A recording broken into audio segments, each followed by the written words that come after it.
तो का हाल बा भाई लोग। आशा बा कि आप लोग ठीक हो कम। हम एकदम मस्त बानी। एगो कल वीडियो फिर बनैले बा कि पवन सिंह अमृत पिए हैं, अमृत पी के ड्रामा किए हैं।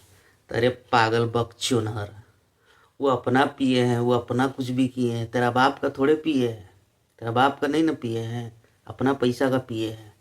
और पार्टी में गए थे तो वहाँ इंजॉय करने ही गए थे, तो इंजॉय किए, अपना भरपूर इंजॉय किए, मज़ा किए। तेरा क्यों फट रहा है?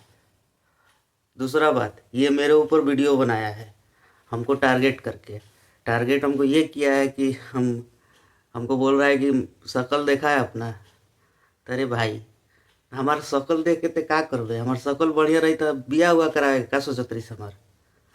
कहू तो हम अपन शकलवा के तनी ठीक ठाक करवा ले। हम देखे से तो कोनो खराब नहीं थे, चल जाई काम। देख कोनो नज़र में लड़की उकी होके तो बिया हुआ करवा दे। वैसे तोरा जानकारी खातिर कही कि हमार हो चुकल बा, ना तो कर लेती। तो हमनी के कास्ट में 3 गो 4 गो ना कइल जाला, पता न ते कौन हईस। तोर जात के तो हमरा पता नहीं है, काहे कि उ जात के रहतीस तो ते दोगला ना होतीस। तो काहे कि ते दोगलई तो इतना बड़ दोगलई करत तरीस। दूसर बात ते कहत तरीस कि फ्रेश मूड में आइए, अच्छा से वीडियो बनाइए, प्रोफेशनल तरीके से बनाइए, तरीके से बनाइए। तब तोरा लेखा दूसरा के घर के बर्तन धो के हमार जीवन नहीं नु चलत हैं? जो अपन भैया के बर्तन धो के जने पड़ल हो बेसिंगवा में, बर्तनवा धोबे नु तब वो जन सेटअपवा मिलल बनू, जहाँ सेटअपवा पर बैठ के तो वीडियो बनाव तरीस, तो तोर ना ह, तोर भैया के ह। जाके गोड़ दबाओ, उनकर थंबनेल एडिट कर, और उनकर कपड़ा धो, उनकर तेल लगाओ, उनका पानी पियाओ, तब तोरा वजह रहे के मिली। ना तोरा के लात मार के घरवा से बहरी निकाल दिए, ना तोरा रहे के शरण ना मिली पटना में। पटना में रहिस नु। अब हम तोरा के बता देनी, कहत रहिस कि जहिया भेटा जी तारे के ऐसे कर देम, वैसे कर देम। हमरा के कहत रहिस ते पटने में नु रहेलिस। हमार घर आरा पड़ी, आरा से पटना ढेर दूर नहीं खे। तोर जितना पटना में जानकार होइयन नु, उसे 50 गुना ज़्यादा हमार जानकार होइयन पटना में। हमारा जानकारों के ज़रूरत नहीं खे, अकेले काफ़ी बनी तहनी खाती। मारत मारत मारत ते हमार मुंह खराब करे के बात करत रहीस।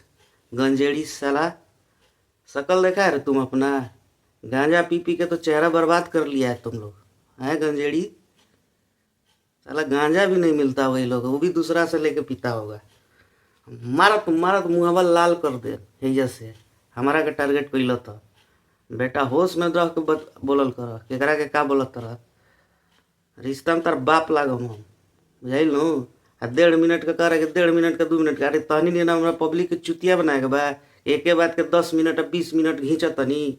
तरह के घर से निकाल देगा तो दिल्ली बॉम्बे कमाने जाना पड़ेगा, खैला भी ना आफत। तोरा पड़ल हुई खैला भी ना आफत।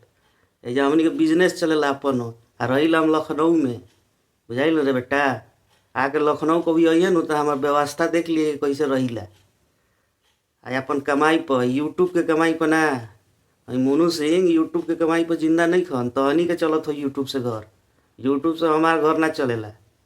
बस तोरा का इतना देर काफ़ी बा, ज़्यादा देर तहनी पर हम घींची ला ना। आ होश में रहो। आ बेटाए के बात करते रही, जहाँ फरियाए को जब फरिया लिया जी। आ पवन सिंह पर जब जब वीडियो ने तब तब तोरा का रेल याद रखिए थे। हमारा तरफ से रेलाई तोर जारी रही। मारा मुँहवा में नु सार सीधा हो जीव। चल निकल।